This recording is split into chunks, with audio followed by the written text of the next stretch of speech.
मोहब्बत की दुकान खोली थी, आपने यहां मोहब्बत का सुपरमार्केट खोल रखा है। ऐसा स्वागत आपने किया, प्यार भरा स्वागत, इसके लिए दिल से आप सबका बहुत बहुत धन्यवाद करता हूं। आपका हमारा रिश्ता राजनीतिक रिश्ता नहीं है, 100 साल पुराना रिश्ता है। मेरे परदादा जवाहरलाल नेहरू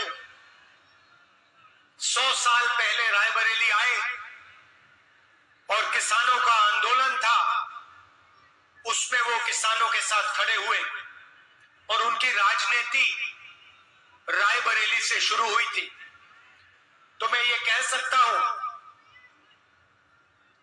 कि जवाहरलाल नेहरू जी को राजनीति रायबरेली के किसानों ने, मजदूरों ने सिखाई थी। और जो भी वो बने, देश के प्रधानमंत्री बने, संविधान बनाया, जो भी उन्होंने किया, वो रायबरेली की जनता ने उनकी मदद की, उनके साथ खड़े हुए, इसीलिए वो ये कर पाए। उसके बाद इंदिरा जी यहां आई, मेरे दादा यहां चुनाव लड़े और सोनिया जी भी यहां चुनाव लड़ी। और आज मैं बहुत खुशी से कह रहा हूं कि अब मैं चुनाव लड़ रहा हूं और आपका लोकसभा का सदस्य बनने जा रहा हूं।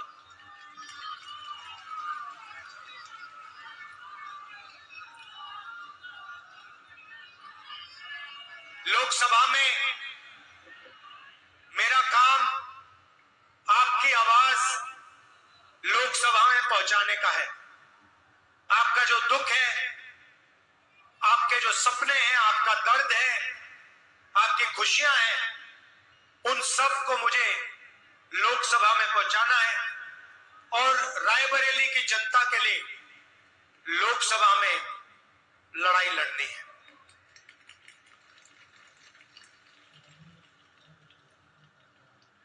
भाइयों और बहनों, ये चुनाव एक अलग तरीके का चुनाव है।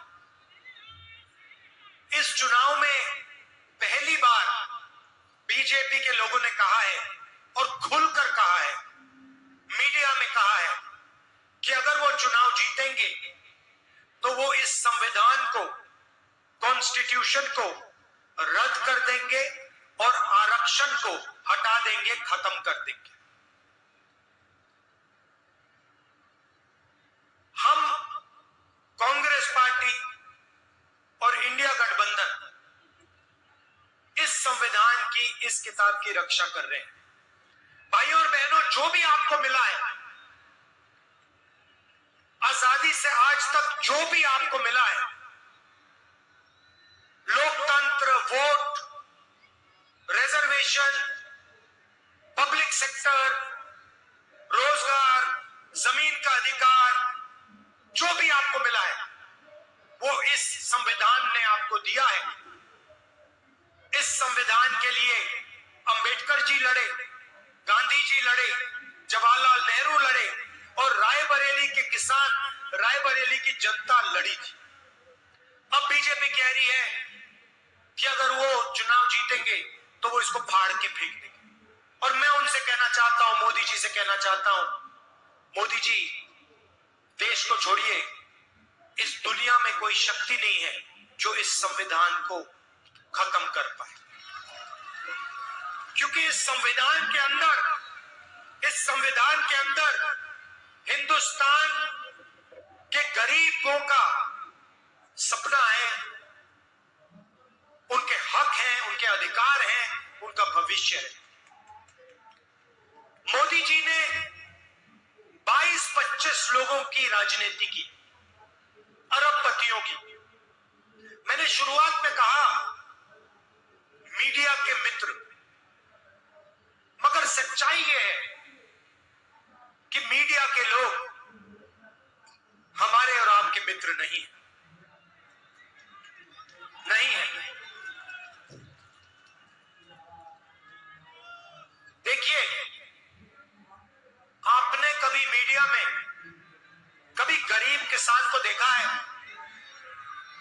मजदूर को देखा है, बढ़ई को देखा है, नाई को देखा है, छोटे दुकानदार को देखा है ना। 24 घंटे या आपको नरेंद्र मोदी दिखेंगे या फिर आपको अदानी अंबानी की शादी दिखेगी। 8 करोड़ 10 करोड़ की घड़ी पहने अंबानी वाली शादी दिखेगी, उधर नाच गाना होगा, हिंदुस्तान के सारे बॉलीवुड स्टार्स दिखेंगे, क्रिकेट स्टार्स दिखेंगे, पूरी दुनिया से लोग आएंगे, लाखों रुपए का भोजन होगा, करोड़ों रुपए जाए होंगे, एक गरीब व्यक्ति आपको उसमें नहीं दिखेगा। तो ये हमारे दोस्त नहीं है, ये अदानी के दोस्त हैं। अदानी के दोस्त छोड़ो, अदानी के नौकर हैं, अंबानी के नौकर हैं।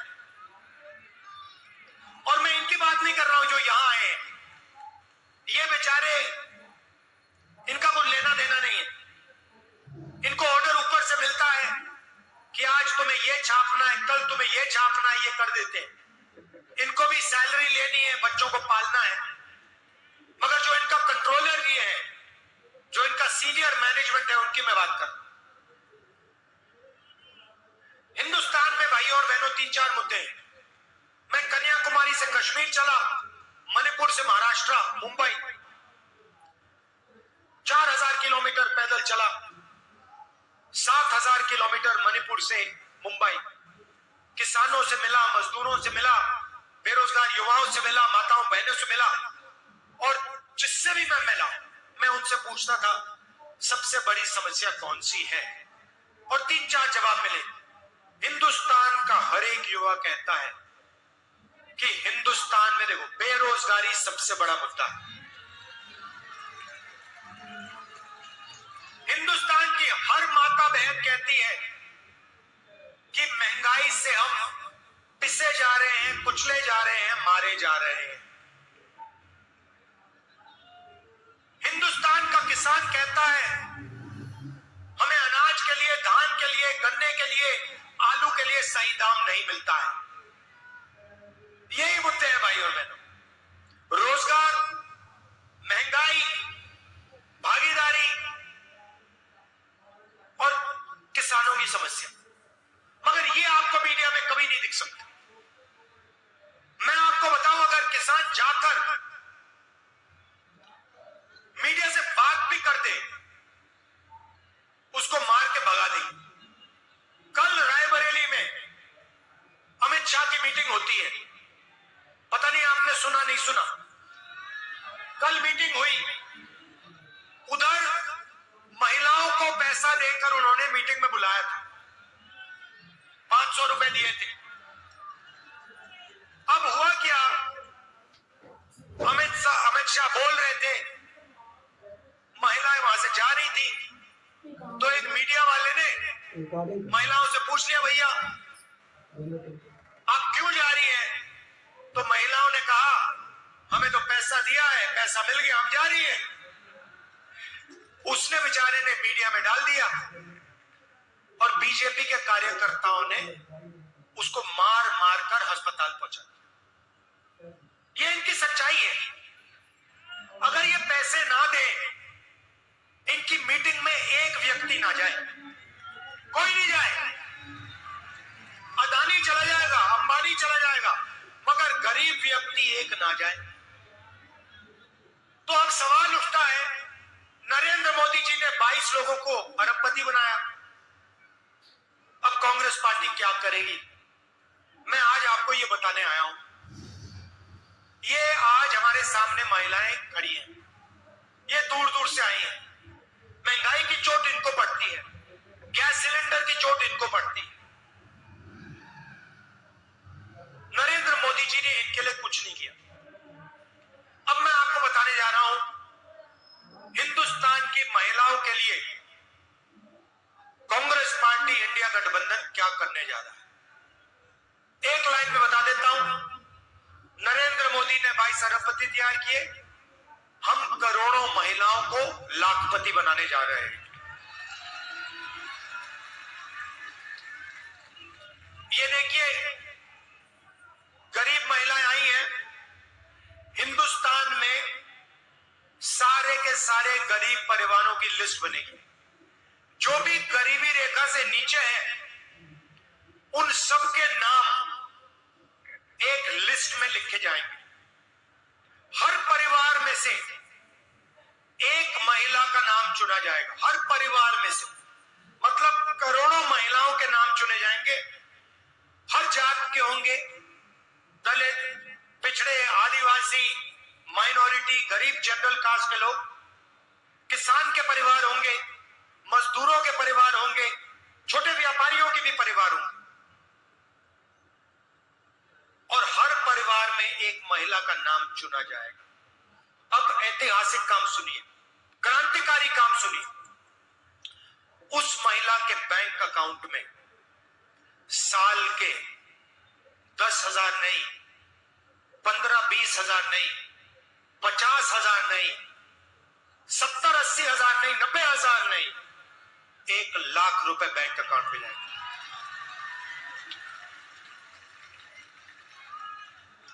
1 लाख रुपए बैंक अकाउंट में जाएंगे हर महीने।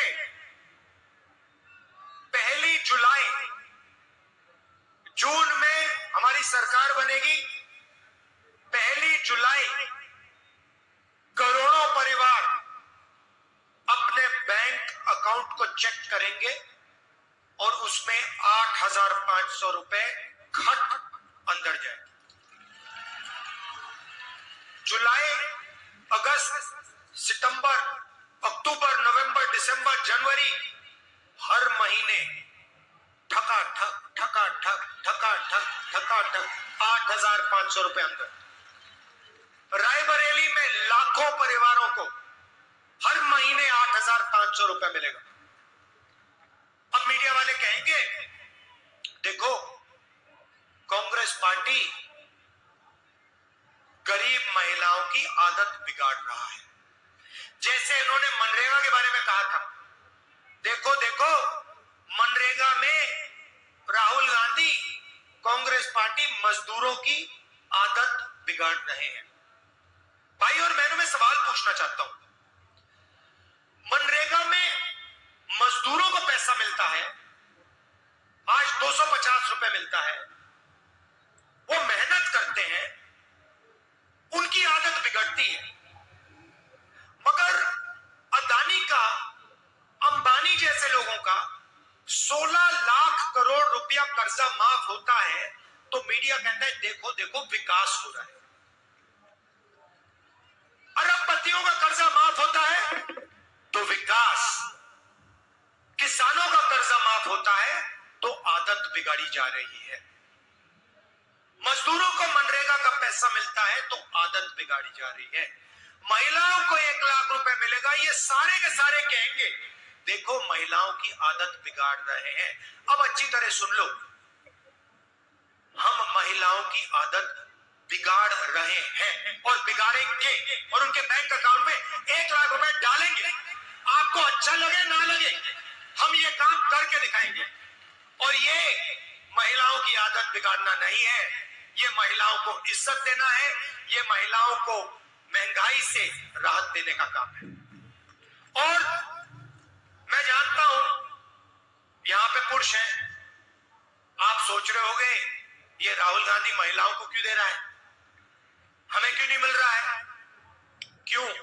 21वीं सदी में आप 8 घंटा काम करते हो, मजदूरी करते हो, खेतों में काम करते हो, जॉब करते हो, उबर ओला चलाते हो, महिलाएं भी करती हैं। बाहर काम के लिए आपको पैसा मिलता है, महिलाओं को भी मिलता है। फिर आप घर जाते हो, आप रिलैक्स करते हो, आप आराम करते हो और महिलाएं 8 घंटा एक्स्ट्रा काम करती हैं, आपके लिए भोजन बनाती हैं, बच्चों की देखभाल करती हैं, बच्चों की रक्षा करती हैं। तो अगर आप 8 घंटे काम करते हो, ये हमारी माताएं बहनें 16 घंटे काम करती हैं। इसीलिए इनके बैंक अकाउंट में 1 लाख रुपए जा रहा है। मगर मैं जानता हूं रायबरेली के पुरुष, हिंदुस्तान के पुरुष बहुत तेज हैं। मैं जानता हूं कि पैसा उनके बैंक अकाउंट में जाएगा अगर प्रेशर बना के दबाव डाल के आप पैसा ले जाओगे तो ये आपके भी हाथ आ जाएगा। तो ये हुई महिलाओं की बात। नरेंद्र मोदी ने 2 करोड़ युवाओं को झूठ बोला, 2 करोड़ युवाओं को रोजगार दूंगा, झूठ बोला। कोविड हुआ, उन्हीं युवाओं को कहा माता पिता मर रहे थे, माता पिता मर रहे थे, अस्पताल में ऑक्सीजन नहीं था, गंगा मां लाशों से भर गई थी, और नरेंद्र मोदी हिंदुस्तान के युवाओं को कह रहे थे कि थाली बजाओ। और उसके थोड़ी देर बाद भाइयों और बहनों, देश के युवाओं मोबाइल फोन की लाइट जलवा दी, थाली बजवा दी। कोविड में लाखों लोग मर गए और उसके बाद नरेंद्र मोदी जी कहते हैं भाइयों और बहनों, एक पाइप लो, उसको नाले में डालो, नाले में से गैस निकलेगी, उस गैस को जलाओ और पकौड़े बनाओ। थाली बजा दी, मोबाइल फोन की लाइट ऑन कर दी, नाली के गंदे पानी से पकौड़े बनवा दिए। 10 साल। अब आप मुझे दिखाओ, हाथ दिखाओ, यहां पे बेरोजगार युवा कितने हैं? ये देख लो। नरेंद्र मोदी को आपने धन्यवाद किया बेरोजगारी के लिए? थैंक यू बोला कि भैया आपने हमें बेरोजगार बनाया, धन्यवाद। थाली बजवाई, धन्यवाद। मोबाइल फोन की लाइट जलवाई, धन्यवाद किया आपने? नहीं किया। और मीडिया वाले क्या बोल रहे थे इस टाइम? जब मोदी जी कहते हैं थाली बजाओ, मीडिया वाले कहते हैं क्या गेम चेंजिंग स्टेटमेंट दिया, कमाल की बात करी। थाली बजवाते हैं तो कहते हैं देखो कैसा प्रधानमंत्री है, मोबाइल फोन की लाइट जलाते देखो मजा आ गया। नाले में से गैस की बात करते हैं तो मीडिया वाले कहते हैं देखो कितना होशियार हमारा प्रधानमंत्री है। भाइयों और बहनों, युवाओं, आपको कुछ नहीं मिला। अब हम हिंदुस्तान के बेरोजगार युवाओं को, जिन्होंने हाथ उठाए, आप सबको हम एक अधिकार देने जा रहे हैं। स्कीम का नाम है पहली नौकरी पक्की। जैसे महिलाओं की लिस्ट बनेगी, वैसे ही हिंदुस्तान के बेरोजगार युवाओं की लिस्ट बनेगी। ग्रेजुएट, कॉलेज यूनिवर्सिटी के ग्रेजुएट, डिप्लोमा होल्डर्स, सबकी लिस्ट बनेगी और सारे के सारों को अधिकार मिलेगा। 1 साल की नौकरी प्राइवेट सेक्टर में, पब्लिक सेक्टर में, कॉलेजेस, यूनिवर्सिटीज में, पब्लिक अस्पतालों में, सरकारी ऑफिसेज में करोड़ों युवाओं को 1 साल की नौकरी मिलेगी, बेहतरीन ट्रेनिंग मिलेगी और बैंक अकाउंट में साल का 1 लाख रुपया, महीने का खटाखट 8,500 रुपए।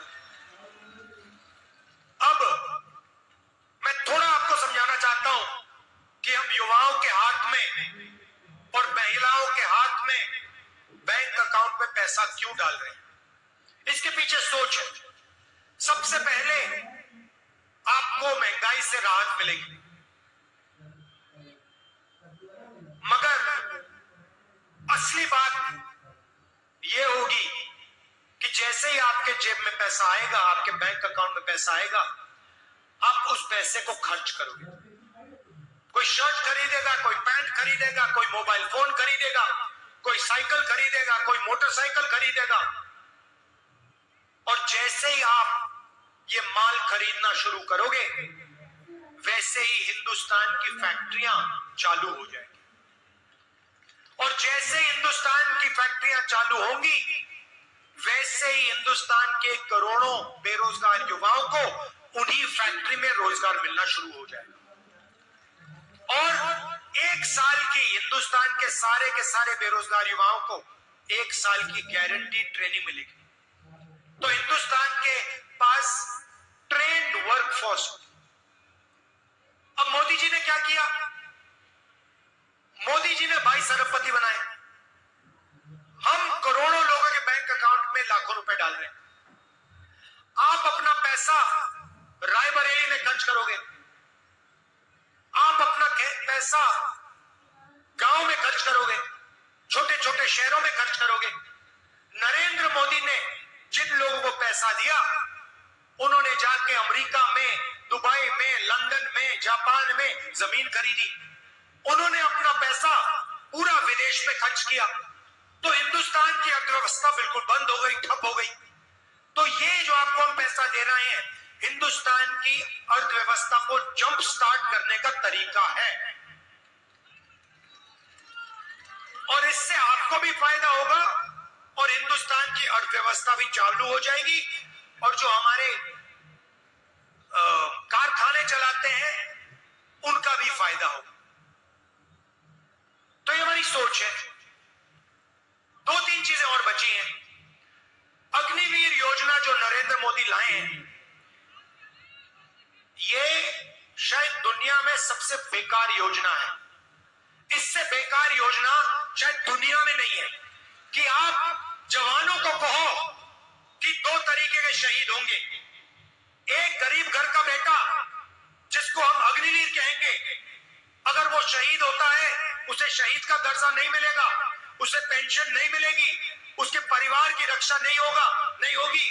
और एक अमीर घर का बेटा जिसको शहीद का दर्जा मिलेगा, पेंशन मिलेगी, कैंटीन मिलेगी। ये हमें नहीं चाहिए। जैसे ही हमारी सरकार आएगी, अग्निवीर योजना को हम खत्म कर देंगे, परे कर देंगे, कूड़ेदान में फेंक देंगे। और भाइयों और बहनों, ये योजना सेना ने नहीं मांगी, सेना नहीं चाहती है, सेना 2 शहीद नहीं चाहती। सेना अग्निवीर योजना के खिलाफ है। सिर्फ नरेंद्र मोदी जी अग्निवीर योजना चाहते हैं। योजना अदानी जी के लिए बनाई गई है, अदानी जी की मदद करने के लिए बनाई गई है। जवानों से उन्होंने पैसा लिया, पेंशन छीनी, कैंटीन छीनी, शहीद का दर्ज छीना, और जो पैसा बचा वो नरेंद्र मोदी अदानी जी को डिफेंस कॉन्ट्रैक्ट्स में दे रहे हैं। तो अग्निवीर योजना को हम रद्द कर देंगे, खत्म कर देंगे। आखिरी बात, मनरेगा के मजदूरों से कहना चाहता हूं, आपको आज 250 रुपए मिलते हैं। 4 जून के बाद इंडिया की सरकार आएगी, 400 रुपए आपको मिलेंगे। आशा और आंगनबाड़ी की महिलाएं हैं, मैं जानता हूं आपको कम पैसा मिलता है और बहुत सारा काम आपसे लिया जाता है। जितना पैसा आपको आज मिल रहा है, 4 जून के बाद जब इंडिया की सरकार आएगी, इंडिया गठबंधन की सरकार आएगी, उस पैसे को हम दुगना कर देंगे, डबल कर देंगे। ये मैं आपसे कहना चाहता था। आपने इतने प्यार से मेरा स्वागत किया, दूर दूर से आए, इसके लिए मैं आपको दिल से धन्यवाद करता हूं। बहुत बहुत धन्यवाद। नमस्कार, जय हिंद, जय रायबरेली। बहुत सारे युवाओं को नरेंद्र मोदी जी ने बेरोजगार किया, नोटबंदी लागू की, गलत जीएसटी लागू की, अग्निवीर योजना लाए। सारे के सारे रास्ते जो आपके थे, युवाओं के थे, उन्होंने बंद कर दिए। पहले आप सेना में जाते थे, वो रास्ता बंद कर दिया। पब्लिक सेक्टर में आपको नौकरी मिलती थी, वो बंद कर दिया। आज अगर आप पिछड़े हो, दलित हो, आदिवासी हो, गरीब जनरल कास्ट के हो, तो ठेकेदारी प्रथा में आपको काम मिलता है। कभी भी आपको निकाला जा सकता है। अगर आपका चेहरा अच्छा नहीं लगा, आपको निकाल देंगे। तो हम आपके लिए 2-3 चीज करना चाहते हैं। सबसे पहले, सरकारों में, पब्लिक सेक्टर में ये जो ठेकेदारी प्रथा है, इसको हम खत्म कर रहे हैं। अगर गरीबों को, आदिवासियों को, दलितों को, पिछड़ों को सरकार में नौकरी मिलेगी तो अच्छी नौकरी मिलेगी, परमानेंट नौकरी मिलेगी, पेंशन के साथ नौकरी मिलेगी, इज्जत के साथ नौकरी मिलेगी। तो ये ठेकेदारी प्रथा हम बंद कर रहे हैं। दूसरा काम, अमीर परिवार के बच्चे जॉब मार्केट में जाने से पहले 1 साल की नौकरी करते हैं, बड़ी बड़ी कंपनियों में करते हैं, सरकारी ऑफिसेज में करते हैं। 1 साल की उनकी नौकरी होती है, ट्रेनिंग मिलती है, बैंक अकाउंट में पैसा मिलता है, और फिर 1 साल के बाद अगर वो अच्छा काम करते हैं, उनकी नौकरी को परमानेंट कर देते हैं। ये मौका हिंदुस्तान के बेरोजगार युवाओं को नहीं मिलता, हिंदुस्तान के ग्रेजुएट्स को नहीं मिलता। इसीलिए हम एक नया कानून लाएंगे, पहली नौकरी पक्की। चाहे आप आदिवासी हो, दलित हो, गरीब, जनरल कास्ट, माइनॉरिटी, जो भी हो, कोई भी भाषा बोलो, अगर आप ग्रेजुएट हो, कॉलेज यूनिवर्सिटी के ग्रेजुएट हो, डिप्लोमा होल्डर हो, तो आपको हम एक पहली नौकरी का अधिकार देने जा रहे हैं। आप सरकार से नौकरी मांग सकोगे, हाथ उठा के आप कहोगे देखो मुझे इंडिया गठबंधन ने अधिकार दिया है, 1 साल की नौकरी का अधिकार दिया है, सरकार को देने ही पड़ेगी। कहां मिलेगी? प्राइवेट सेक्टर, हिंदुस्तान की सबसे बेहतर कंपनियों में, पब्लिक सेक्टर, HAL, BHEL ऐसी कंपनियों में, सरकारी ऑफिसेज में, सरकारी अस्पतालों में, सरकारी कॉलेजेस, यूनिवर्सिटीज में 1 साल की नौकरी होगी, बेहतरीन ट्रेनिंग मिलेगी, काम करना सीखोगे, और बैंक अकाउंट में साल के 1 लाख रुपए मिलेंगे। एक झटके से करोड़ों बेरोजगारों के बैंक अकाउंट में हम 1 लाख रुपए साल के डालेंगे, 8,500 रुपए महीने के, खटाखट खटाखट खटाखट। जैसे महिलाओं का होगा वैसे युवाओं का होगा। और 1 साल के बाद अगर आपने अच्छा काम किया, आपकी नौकरी परमानेंट हो जाएगी। करोड़ों युवाओं को बैंक में पैसा मिलेगा, ट्रेनिंग मिलेगी, हिंदुस्तान को दुनिया की सबसे बेहतरीन ट्रेंड वर्कफोर्स मिलेगी। और ये जो दीवार नरेंद्र मोदी ने बना रखी है हिंदुस्तान के युवाओं के सामने, जो लगा रखी है, इस दीवार को हम तोड़ देंगे, आपको रोजगार मिलना शुरू हो जाएगा। अग्निवीर योजना को हम खत्म कर रहे हैं। हम नहीं चाहते कि 2 तरीके के शहीद हो। अगर हिंदुस्तान की सेना में कोई लड़ेगा, शहीद होगा, तो दोनों को शहीद का दर्जा मिलेगा, दोनों को पेंशन मिलेगी, दोनों के परिवारों की रक्षा होगी। इसलिए अग्निवीर योजना को हम रद्द कर रहे हैं। ये योजना आर्मी ने नहीं बनाई है, ये नरेंद्र मोदी की योजना है, उनकी ऑफिस की योजना है, इसको हम खत्म कर रहे हैं। गलत जीएसटी इन्होंने लागू की, 5 अलग अलग टैक्स, इस जीएसटी को भी हम बदल रहे हैं। 5 अलग अलग टैक्स नहीं होंगे, एक टैक्स होगा, कम से कम टैक्स होगा, गरीबों पर टैक्स। जिस प्रकार से ये कर रहे हैं, हम उसको कम करेंगे और सिंपल बना देंगे। ये हम आपके लिए करना चाह रहे हैं। यहां पे झारखंड में आपकी मांग है, सरना कोड की मांग है, उसको हम इंप्लीमेंट आपके लिए कर देंगे। देखिए, एक बात मैं आपको बताना चाहता हूं, आपका, आदिवासियों का और इंदिरा जी का, मेरे परिवार का बहुत पुराना रिश्ता है। आप एक बात समझ के चलिए कि दिल्ली में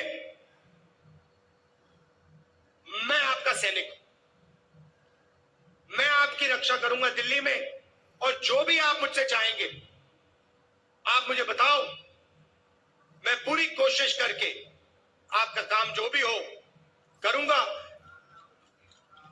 आपका जल, आपका जंगल और आपका जमीन का जो अधिकार है, उसके लिए आपके साथ कंधे में कंधा मिलाकर मैं लड़ूंगा। भाइयों और बहनों, आपको निर्णय लेना है, या अदानी की सरकार बनानी है, मोदी की सरकार बनानी है, मोदी और अदानी जी की, या फिर किसानों की बनानी है, गरीबों की बनानी है, आदिवासियों की, पिछड़ों की, दलितों की सरकार बनानी है, रोजगार देने वाली सरकार, करोड़ों लाखपति बनाने वाली सरकार बनाइए। ये जो 22 लोगों के लिए नरेंद्र मोदी काम कर रहा है, अब इसको खत्म करना है। सरकार को गरीबों के लिए, कमजोर लोगों के लिए काम करना चाहिए। आप सब आए, इतने प्यार से आपने मेरी बात सुनी, हमें चाहिए। बीजेपी कहते हैं आप वनवासी हो, और फिर पूरा का पूरा जंगल वो अदानी को देते रहे। 24 घंटा अदानी के हवाले वो जंगल करते रहते, जंगल देते रहते। आप ही सोचिए इन्होंने आपको ये नाम क्यों दिया। एक तरफ आपको कहते हैं आप वनवासी हो, दूसरे तरफ वन को, जंगल को खत्म कर रहे हैं। जब जंगल खत्म हो जाएगा आपसे कहेंगे देखिए आप तो वनवासी थे, अब तो वन है ही नहीं, तो आपकी कोई जगह ही नहीं है। अब आप जाके दूसरे प्रदेशों में मजदूरी करो, दूसरे लोगों के गुलाम बनो। आपको हम कोई अधिकार नहीं देना चाहते, ये है उनका लक्ष्य।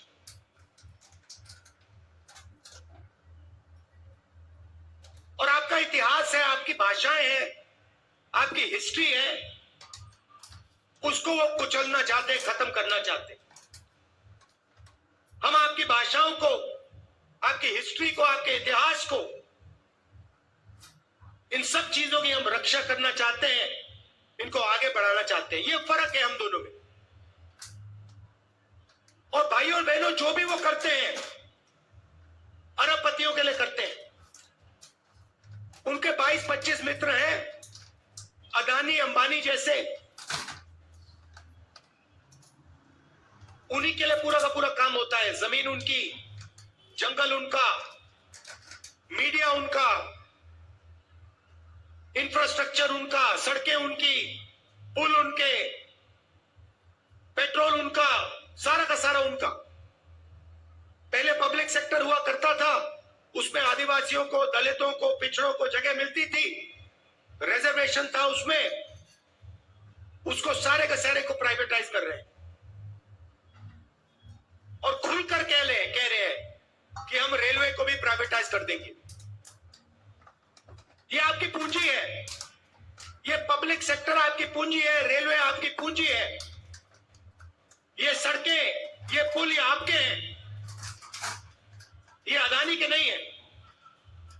और पूरा का पूरा वो उनको देते रहते 24 घंटा। आप ही मुझे बताइए, ये मीडिया के लोग खड़े हैं, ये कभी आदिवासियों की बात करते हैं? कभी करते हैं? कभी नहीं करेंगे। ये आपके हैं ही नहीं, ये अरबपतियों के हैं, ये उनका काम करते हैं। ये अंबानी जी की शादी दिखा देंगे आपको 24 घंटा। मगर आदिवासी मर जाए, दब जाए, कुचल जाए, हाथ जोड़े, कभी नहीं दिखेगा मीडिया पे आपको। क्यों? मीडिया में आपका कोई है ही नहीं। पत्रकारों को देखिए, मुझे एक बता दो नाम, एक नाम, नेशनल लेवल आदिवासी पत्रकार का नाम मुझे अभी बता दो। एक एंकर का नाम बता दो जो इनके स्टूडियो में बैठ के आपकी बात करता है। एक नहीं है। हिंदुस्तान की 200 सबसे बड़ी कंपनियों की लिस्ट निकालो, उनके मालिकों की लिस्ट निकालो, उसमें आपका कोई आदमी नहीं है, एक आदिवासी नहीं मिलेगा। पब्लिक सेक्टर में थे, उसको खत्म कर दिया। तो इन्होंने 22 लोगों के लिए काम किया है, 22 अरबपति बनाए। अब हमने डिसाइड कर लिया, निर्णय ले लिया है, अगर ये 22 अरबपति बनाएंगे, हम करोड़ों लाखपति बनाने जा रहे हैं।